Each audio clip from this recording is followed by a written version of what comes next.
Hello નમસ્કાર વિદ્યાર્થી મિત્રો, વેદ ડિજિટલ એજ્યુકેશનમાં આપનું હાર્દિક સ્વાગત છે।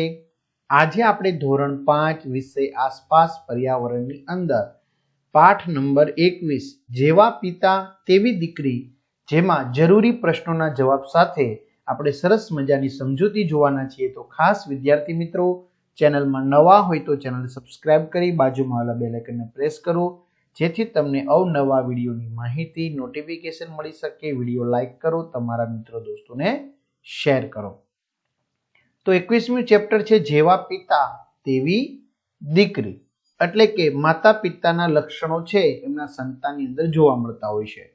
આ સિવાય ઘણા બધા વાલી મિત્રોની કમેન્ટ આવતી હોય છે કે સર, હમણાં વાર્ષિક પરીક્ષા નજીક આવશે, અમારા બાળકોને અમારે 90%થી પણ વધુ ટકાવારી લેવડાવી છે, તો એના પેપર કેવા હોય, પેપરમાં પૂછાય કેવું? તો ભાઈ આ પેપર સેટ સરસ મજાનો છે તે, તેમજ ધોરણ 5ના તમામ વિષયના વિડીયો લેક્ચર પણ તમને ફ્રીમાં મળી જશે, જે આપણે વેદ ડિજિટલ એજ્યુકેશન નામની એપ્લિકેશનમાં 3 થી 12 ધોરણના તમામ વિષયના વિડીયો લેક્ચર, સ્વાધ્યાય અભ્યાસની સમજૂતીના વિડીયો, પરીક્ષા માટે ઉપયોગી પેપરો, એકમ કસોટી, સ્વાધ્યાય પોથી, પ્રોજેક્ટ બુક, તો આ બધું જ ગેમ ડાઉનલોડ કરો। ત્યાં જઈને વેદ ડિજિટલ એજ્યુકેશન નામની એપ્લિકેશન ડાઉનલોડ કરો, ઓપન કરશો એટલે પેજ ખુલે, જેમાં તમારા મોબાઈલ નંબર નાખી સેન્ડ ઓટીપી કરો। 4 આંકડાનો ઓટીપી નાખશો એટલે પેડ કોર્સમાં જુદા જુદા પેડ પ્લાન, એક્ઝામ પેપરમાં અત્યાર સુધી લેવાયેલી એકમ કસોટીના પેપરો, 3 થી 12માં 3 થી 12 ધોરણના વિડીયો, તમારું ધોરણ તમારે પસંદ કરવાનું, જો અહીંથી તમને પેપર શીટ મળી જશે। તમારા ધોરણમાં ગણિત, ગુજરાતી અહીંયા આસપાસ હશે, ઇંગ્લિશ, હિન્દીના વિડીયો પાઠવાય જોઈ શકશો। શું કે છે? હાક છી, હાક હાક, એમના પિતા કહે છે હાક છી। આયુષી બારીની નજીક બેઠી હતી। આયુષી ક્યાં બેઠી હતી? બારીની નજીક, અને વાંચતી હતી તમારી જેમ। બહાર પવન હતો અને ત્યાં હવામાં ખૂબ જ ધૂળ હતી। બહાર પવન ફૂંકાતો હતો અને સાથે સાથે હવામાં ખૂબ જ ધૂળ હતી, એટલે કે ધૂળ પણ ઉડતી હતી, કે જેથી કરીને એ ધૂળ આયુષીના શ્વાસમાં નાકની અંદર ગઈ, એટલે અચાનક આયુષીએ છીંક ખાધી, હાક છી। આયુષીના માતા પિતા રસોડામાં શાકભાજી છૂટા પાડતા હતા। આયુષીના માતા પિતા શું કરતા હતા? રસોડાની અંદર શાકભાજી છૂટા પાડતા હતા। તેની માતાએ કહ્યું, તે તમારા જેવી જ છીંક ખાય છે। કોને કીધું? આયુષીના પિતાને કીધું કે આયુષી તમારા જેવી જ છીંક ખાય છે। જો તમે અહીં ના હોત તો હું આ છીંક તમે ખાધી એવું જ સમજી હોત। શું કે છે એમની માતા? કે તમે જો અહીં એટલે કે અહીં રસોડામાં જો ન હોત તો આ છીંક તમે જ ખાધી એવું હું માની લેત, એવું હું સમજી લેત, પણ આ છીંક કોણે ખાધી છે? આયુષીએ। લખો, આયુષી તેના પિતાની જેમ છીંકે છે, એટલે કે છીંક ખાય છે। શું તમારામાં પણ એવી કોઈ ટેવ, હેબિટ કે કોઈ લક્ષણ એવા છે જે તમારા પરિવારના કોઈ સભ્ય જેવા હોય? તે શું છે? તે કોના જેવા છે? તો ચલો હા, તમારી ખાસ ટેવ કે લક્ષણ લખો અને તે કોના જેવા છે એ કહો। મારી આંખો મારા પિતાજી જેવી છે। મારી બોલવાની રીત મારા દાદાજી જેવી છે। મારું નાક મારી મમ્મી જેવું છે। મારા માથાના વાળ મારી મમ્મી જેવા છે। ચાલો કહો, તમારો ચહેરો કે અન્ય બાબત તમારા પરિવારના કોઈ સભ્યને મળતા આવે છે? તે શું છે? તો મારો ચહેરો અને આંખો મારા પિતાજીને મળતી આવે છે। મારું નાક મારી મમ્મી જેવું છે, તથા મારી બોલવાની રીત મારા દાદાજીને મળતી આવે છે। આ બાબત તમને કોઈએ કહી છે કે તમે પોતાની જાતે તે શોધી છે? તો આ બાબત મારી મમ્મી અને મારી માસીએ કહી છે। આ પછી હું પણ તેવું જ માનું છું। લોકો જ્યારે તમને તમારા પરિવારના કોઈ સભ્ય સાથે સરખાવે છે ત્યારે તમને કેવું લાગે છે? તમને આવું કેમ લાગે છે? તો લોકો જ્યારે મારી સરખામણી મારા પરિવારના સભ્ય સાથે કરે છે ત્યારે મને ખૂબ જ સારું લાગે છે, કેમ કે મને લાગે છે કે હું પણ મારા પરિવાર જેવો જ છું તથા મારા પરિવારનું એક અભિન્ન અંગ છું। તમારા પરિવારમાં મોટેથી કોણ હસે છે તે વ્યક્તિની માફક હસો। તો મારા પરિવારમાં મારા પિતાજી મોટેથી હસે છે, તેઓ હા હા હા હા ની રીતથી હસે છે। જો ભાઈ દરેકને પોતાના પિતા ની જે ટેવ હોય એ પ્રમાણે લખવું. ચલો, કોણ કોની માસી? નીલમ તેની શાળાની રજાઓમાં તેના નાની, નાની એટલે માતાની માતા એટલે કે મમ્મીની મમ્મી ના ઘરે ગઈ હતી. તમે જાઓ છો ને મામાના ઘરે? અરે વાહ.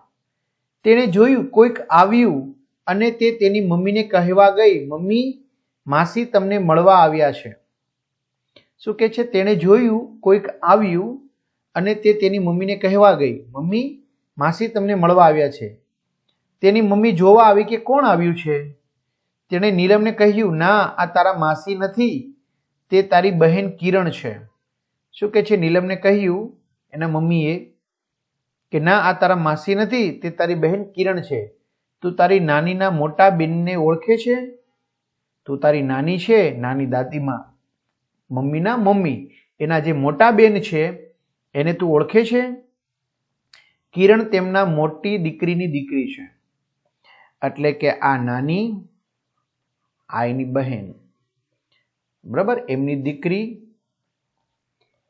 દીકરી, એમનું નામ શું છે? કિરણ. પછી નાનીની દીકરી જે કોણ છે?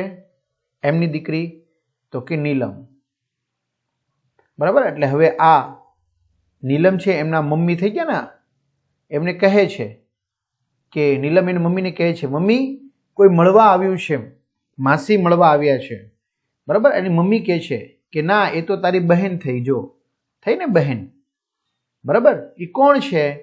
તો કિરણ તેમના મોટી દીકરીની દીકરી, બરાબર? એટલે કે નાની છે એના બહેન છે, એમની જે મોટી દીકરી છે એમની દીકરી કિરણ છે. કિરણ તારી માસીયાઈ બહેન છે, તારી માસીની દીકરી થાય, બરાબર? ખરેખર તો તું કિરણના સુંદર દીકરા સમીરની માસી છે. જો ખરેખર તો આ કિરણ જે છે, આ કિરણ છે, બરાબર? એનો સુંદર દીકરો કોણ છે? સમીર. એની તું માસી થાછો. રેડી? ચાલો. નીલમના નાનીમાંથી લઈ નાનકડા સમીર સુધી તેના પરિવારના બધા સભ્યોની યાદી બનાવો. તેઓનો નીલમ સાથે શો સંબંધ છે લખો. તો વ્યક્તિ અને સગપણ. નાની, નીલમની નાની, નીલમના મમ્મીના મમ્મી. મોટી નાની, નીલમની મમ્મીના મોટા કાકી. મોટી નાનીની મોટી દીકરી, નીલમના માસી, નીલમના મમ્મીના મોટા કાકાની પુત્રી. કિરણ, નીલમની માસીની દીકરી, નીલમની માસીએ બહેન. સમીર, નીલમનો ભાણિયો, નીલમની માસીની દીકરીનો દીકરો. ચાલો, શોધી કાઢો. તમારા પરિવારમાં આવા કોઈ ઉદાહરણો છે કે જેઓની ઉંમરમાં મોટો તફાવત હોય? કાકા ભત્રીજા, મામા ભાણેજ કે ભાઈ બહેન? તમારા વડીલો પાસેથી જાણો. તો હા, મારા પરિવારમાં ઉંમરમાં મોટો તફાવત હોય તેવા ભાઈ બહેન, કાકા ભત્રીજા અને મામા ભાણેજના ઉદાહરણ છે. ઉદાહરણ રૂપે, મારા મોટા બાપાના દીકરાની ઉંમર 30 વર્ષ છે, જ્યારે મારી ઉંમર 11 વર્ષની છે. મારા મામાની દીકરીની ઉંમર 42 વર્ષની છે, જ્યારે મારી ઉંમર 11 વર્ષની છે. મારી મોટી બહેનની ઉંમર 24 વર્ષની છે, જ્યારે મારી ઉંમર 11 વર્ષની છે. ચાલો, તું તારા દાદીની પિતરાઈ બહેનની બીજા નંબરની દીકરી જેવી જ લાગે છે. તો આપણે બધા કેવી રીતે સંબંધિત છીએ? તો જો, નીલમ સમીર સાથે રમવા લાગી. હવે તેની માતાએ કિરણને બોલાવી અને કહ્યું, જો મારી નીલમના વાળ તારા જેવા છે. કોની માતાએ? નીલમની માતાએ કિરણને બોલાવી અને કહ્યું, જો મારી નીલમના વાળ તારા જેવા છે, જાડા, વાંકડિયા અને કાળા. જાડા, વાંકડિયા અને કાળા. સારું છે કે તેના વાળ મારા જેવા નથી. કેવા? મારા જેવા સીધા, મુલાયમ અને બદામી. આવી રીતે નીલમના નાની હસ્યા અને કહ્યું, હા, શું તે વિચિત્ર નથી? શું તે વિચિત્ર ન કહેવાય? અમારા બહેનોના વાળ જાડા હતા અને હવે અમારી બીજી પેઢીના વાળ અમારા જેવા જ છે. શું કે છે? અમારી બંને બહેનોના વાળ જાડા હતા, નીલમના નાની કહે છે, અને હવે અમારી બીજી પેઢીના વાળ અમારા જેવા જ છે. નીલમ આ બધું સાંભળતી હતી. તેણે વિચાર્યું કે અમે બધા દૂરના સગા સંબંધી છીએ.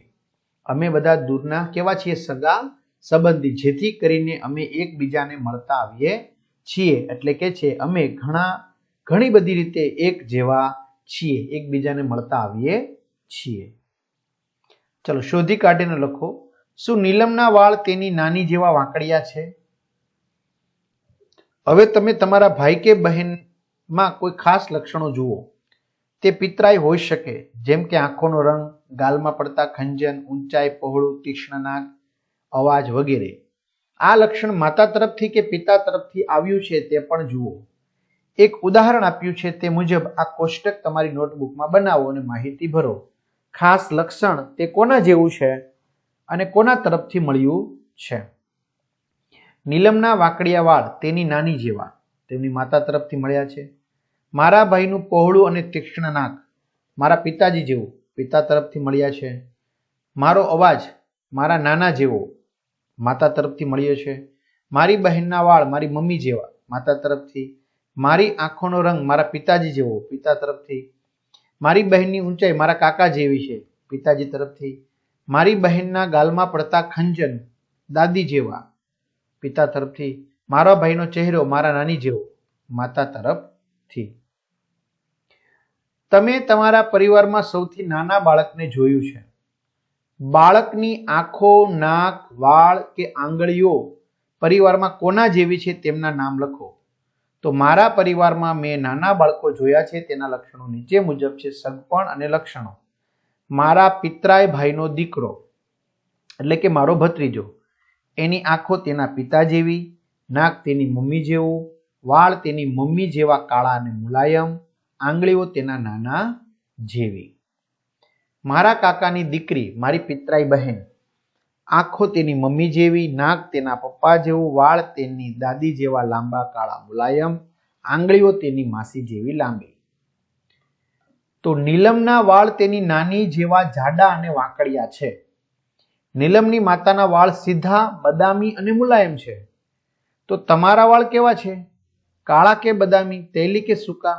તો મારા વાળ કાળા અને તૈલી છે. તમારા વાળનો રંગ કયો છે? તમારા વાળની લંબાઈ માપોને લખો. મારા વાળનો રંગ કાળો છે, તે 2.5 સેમી લાંબા છે. શું તમારા વાળ તમારા પરિવારમાં કોઈના જેવા છે? જો હા, તો તે વ્યક્તિનું નામ લખો. તો હા, મારા વાળ મારા પિતાજી જેવા છે, તેમનું નામ રમેશભાઈ છે. તમારા પરિવારના બીજા સભ્યોના વાળ માપો. મારા પરિવારના સભ્યોના વાળ માપતા નીચે મુજબ છે. મારા પિતાજીના વાળ 3 સેમી, મારી મમ્મીના વાળ 42 સેમી અથવા મમ્મા, ઘણા કહે છે ને મમ્મા, પપ્પા, ડેડી, મોમ. બહેનના વાળ 32 સેમી, મારા દાદાના વાળ 1.5 સેમી, મારા દાદીના વાળ 2.28 સેમી. તમારા પરિવારમાં સૌથી લાંબા વાળ કોના છે? તો મારા પરિવારમાં સૌથી લાંબા વાળ મારી મમ્મીના છે. તમે એવા કેટલા લોકોને જાણો છો જેમના વાળ 1 મીટર કરતા લાંબા હોય? લાંબા વાળ હોવા તે તેમના પરિવારમાં વારસાગત છે? તો હા, મારી સોસાયટીમાં રહેતા વિમલા માસીના વાળ 1 મીટર કરતા પણ વધુ લાંબા છે. તેઓ દક્ષિણ ભારતના કેરળ રાજ્યના છે. મારા મમ્મી કહેતા કે તેમની બહેનના વાળ તો પગની પાની સુધી અડે છે. વિમલા માસીના મમ્મીના વાળ પણ લાંબા છે. લાંબા વાળ હોવા તે તેમના પરિવારમાં વારસાગત છે. શું તમે જાણો છો કે તમે તમારી ઊંચાઈ કેવી રીતે માપશો? તમારી જાતને માથાથી પગના અંગૂઠા સુધી માપો અને તમે કેટલા ઊંચા છો તે લખો. તો હા, હું મારી ઊંચાઈનું માપ લેવાનું જાણું છું. ફૂટપટ્ટી વડે માપીને, ભીત પાસે ઊભા રહીને માથા પર ફૂટપટ્ટી મૂકી તેના ભીતને અડકતા છેડા પર નિશાની કરીશ. પછી જમીનથી નિશાની સુધીનું અંતર માપતા મારી ઊંચાઈ મળશે. તો મારી ઊંચાઈ છે 4 ફૂટ 3 ઇંચ. તમે જ્યારે મોટા થશો ત્યારે તમારા મતે તમે કેટલા ઊંચા થશો? શું તમારા પરિવારમાં કોઈ એટલી જ ઊંચાઈ વાળું છે? તો હું જ્યારે મોટો થઈશ ત્યારે મારી ઊંચાઈ લગભગ 5 ફૂટ 8 ઇંચ થશે. હા, મારા પરિવારમાં મારા પિતાજી એટલી જ ઊંચાઈ વાળા છે. આગળ, તમારા પરિવારના બધા સભ્યોની ઊંચાઈ માપોને લખો. તો મારા પરિવારના બધા સભ્યોની ઊંચાઈ માપી અને જે નીચે મુજબ છે. પરિવારના સભ્યોની ઊંચાઈ. મારા દાદાજી 5 ફૂટ 6 ઇંચ, મારા દાદીમાં 5 ફૂટ 2 ઇંચ. મિત્રો, તમે તમારી રીતે લખી શકો છો. મારા પિતાજી 5 ફૂટ 8 ઇંચ, મારી મમ્મી 5 ફૂટ 3 ઇંચ, મારી બહેન 5 ફૂટ, હું પોતે 4 ફૂટ અને 3 ઇંચ. શું આ અરીસો છે? ચાલો બાજુના ચિત્રને જુઓ. શું મીના અરીસાની સામે ઊભી છે? જો એના જેવી જ લાગે છે ને? તો ના, આ તેની જોડિયા બહેન છે, જોડવા બહેન જેને આપણે કહીએ ને તે. એની સામે નથી ઊભી પણ જોડવા બહેન છે. શું તમે ગૂંચવાઈ ગયા ને? ઓળખી ન શક્યા ને? તેના મામા પણ તેમને પહેલીવાર જોઈને ગૂંચવાઈ ગયા હતા. એમના મામા પણ. ઘણી વખત મમતાની મસ્તી માટે મીનાને ઠપકો મળ્યો. જો મસ્તી કોણ કરે? મમતા. એની ઠપકો કોને મળ્યો? મીનાને. ક્યારેક મમતા તેના મામા સાથે મજાક કરે અને કહે મમતા બહાર ગઈ છે. જો એના મામા ક્યારેક ઓળખી નથી શકતા એટલે મમતા એમના મામા સાથે મજાક કરે અને કે મમતા બહાર ગઈ છે, પણ હોય કોણ? એ પોતે મમતા જ હોય છે. બરોબર? એવી રીતે બહાર કોણ ગયું હોય? મીના. મિત્રો એક જોક્સ કહું. બરોબર? બે જોડવા ભાઈ હતા,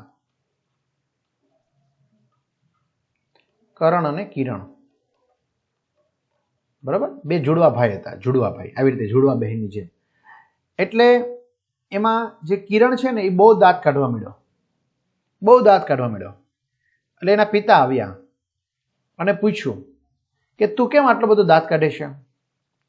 એટલે એણે કીધું કિરણે કે શિયાળો હતો, કે શિયાળામાં મમ્મીએ 2 વખત કરણને નવડાવી દીધો. કેટલી વખત? 2 વખત. એટલે કે એક વખત કરણ, એને એમ કે બીજી વખત કિરણ છે, પણ 2 વખત કોણ હતો? કરણ. એટલે 2 વખત શિયાળામાં કરણને નવડાવી દીધો, મને નવડાવ્યો નહીં, એટલે હું દાંત કાઢું છું, હસું છું, એની જેમ. પરંતુ હવે મામા યુક્તિ શીખી ગયા છે. તે કહે છે મરાઠીમાં ગીત ગાઓ. કઈ ભાષામાં? મરાઠીમાં. જે મહારાષ્ટ્રના લોકો હોય છે તે મરાઠીમાં ગીત ગાય છે, કે એની ભાષા હોય છે. માતૃભાષા આપણે કેમ ગુજરાતી છે, એની મરાઠી છે. શા માટે આવી રમૂજી યુક્તિ? તમને ખબર છે? ચાલો એમના વિશે વાંચો એટલે તમને ખબર પડી જશે. જ્યારે મીનાની કાકીએ તેને દત્તક લીધી, મીનાની કાકીએ તેને દત્તક લીધી. દત્તક એટલે એમના મીનાના કાકા કાકીને કોઈ સંતાન નહીં હોય, બરાબર? એટલે મીનાને પોતે પોતાની દીકરીની જેમ ઉછેરતા હોય. ત્યારે બંને બહેનો 2 અઠવાડિયાની જ હતી. કેટલી? 15 દિવસની. 2 અઠવાડિયા એટલે આપણે 15 દિવસ ગણાય, બરાબર? 14 દિવસ આમ તો થાય. તો હજી 2 અઠવાડિયાની જ હતી ત્યારથી જ મીનાની કાકીએ તેને દત્તક લઈ લીધી. અને કાકા મીનાને પૂના લઈ આવ્યા. ક્યાં? પૂના, જે મહારાષ્ટ્રનું એક શહેર છે. કાકીના ઘરના બધા સંગીતના ખૂબ શોખીન હતા. કાકીના ઘરમાં બધા સંગીતના ખૂબ શોખીન હતા. ઘરમાં સવારથી શરૂઆત સંગીત સાથે થતી. જો સવારની શરૂઆત ક્યાંથી થતી? સંગીત સાથે. મીના ઘણા બધા ગીતો તામિલ અને મરાઠી બંને ભાષામાં ગાઈ શકતી હતી. જો તામિલ, તમિલનાડુની ભાષા તામિલ અને મહારાષ્ટ્રની ભાષા મરાઠી, બંને ભાષામાં ગાઈ શકતી હતી. ઘરે બધા તામિલ બોલતા અને શાળામાં મોટા ભાગના બાળકો મરાઠી બોલતા, કારણ કે પુણે ક્યાં આવ્યું? મહારાષ્ટ્રમાં, એટલે ત્યાંની ભાષા મરાઠી થાય. એટલે ઘરે બધા તમિલનાડુના હતા મૂળ, એટલે તામિલ બોલતા અને શાળામાં બધા મરાઠી બોલતા, એટલે બંને ભાષા મીનાને આવડતી. ચલો ચર્ચા કરો. મીના અને મમતામાં સમાન શું છે, તફાવત શું છે? તો મીના અને મમતા જોડિયા બહેનો છે. તેઓ દેખાવે એક સરખી છે, સમાન છે. તેમનો દેખાવ, કદ, નાક, આંખો બધું જ મળતું આવે છે.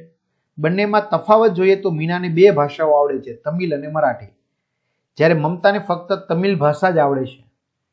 મીનાનો ઉછેર તેના પૂનામાં રહેતા કાકા કાકી કરે છે, કારણ કે એમણે દત્તક લીધેલી છે. જ્યારે મમતાનો ઉછેર ચેન્નઈમાં રહેતા એમના મમ્મી પપ્પા કરે છે, એટલે એમને એક જ ભાષા તામિલ આવડે છે. તમે કોઈ જોડિયા બાળકોને ઓળખો છો? તેમનામાં શું સમાન છે? તેઓ કેવી રીતે જુદા છે? તો હા, મારા વર્ગમાં જોડિયા ભાઈઓ મિલન અને માહિર ભણે છે. જો એમની રાશિ પણ એક સરખી જ હોય, એટલે નામનો અક્ષર પહેલો અક્ષર સરખો જેવો જ હોય, મ. બંનેનો ચહેરો, રંગ, ઊંચાઈ, વાળ બધું જ સરખું છે. શાળાના બાળકો અને શિક્ષક સ્ત્રીઓ પણ ઘણીવાર તેમને ઓળખવામાં દ્વિધા, બરાબર, મુશ્કેલી અનુભવે છે. પરંતુ બંનેની બોલવાની રીત અલગ છે. આ મિલન અને માહિરની બોલવાની રીતથી બંનેને જુદા ઓળખી શકાય છે. તમે આવા જોડિયા બાળકોને ઓળખો છો જે દેખાવ સમાન દેખાતા નથી? હા, મારી પાડોશમાં એક જોડિયા ભાઈ બહેન રહે છે જે બંને સમાન દેખાતા નથી. ભાઈ તેની માતા જેવો દેખાય છે અને બહેન તેના પિતા જેવી દેખાય છે. તો મીના અને મમતા બંને એકબીજાને ખૂબ જ મળતા આવે છે, છતાં તેઓ જુદા છે. ઉદાહરણ તરીકે મીના 2 ભાષા જાણે છે. જો મમતાના પરિવારમાં 2 ભાષા બોલાતી હોત તો તે પણ 2 ભાષા શીખી શકી હોત. બરાબર, પણ મમતાના ઘર પરિવારમાં એક જ ભાષા બોલાય છે. આપણે ઘણી વસ્તુઓ જેવી કે ભાષા, સંગીત, વાંચન, ગૂંથણ શીખીએ છીએ. જ્યારે આપણને તે કરવા તક અને પરિસ્થિતિ મળે તો આપણે ભાષા, સંગીત, વાંચન, પછી ગૂંથવાનું આવું બધું શીખતા હોઈએ છીએ. ચલો, આ પરિવારમાંથી તો મિત્રો આની ચર્ચા આપણે નેક્સ્ટ વિડીયોમાં કરીશું. તમને આ વિડીયો કેવો લાગ્યો ચોક્કસથી કમેન્ટ કરજો. અને હા, પેપર સેટ છે વિદ્યાર્થી મિત્રો વહેલી તકે મેળવી લેજો, જેથી આપણે બધા મિત્રોને 40 માંથી 40 ગુણ પ્રાપ્ત થાય એવો પ્રયત્ન કરવાનો છે. તો અહીં સુધી રાખીએ. અસ્તુ. જય હિન્દ, જય ભારત.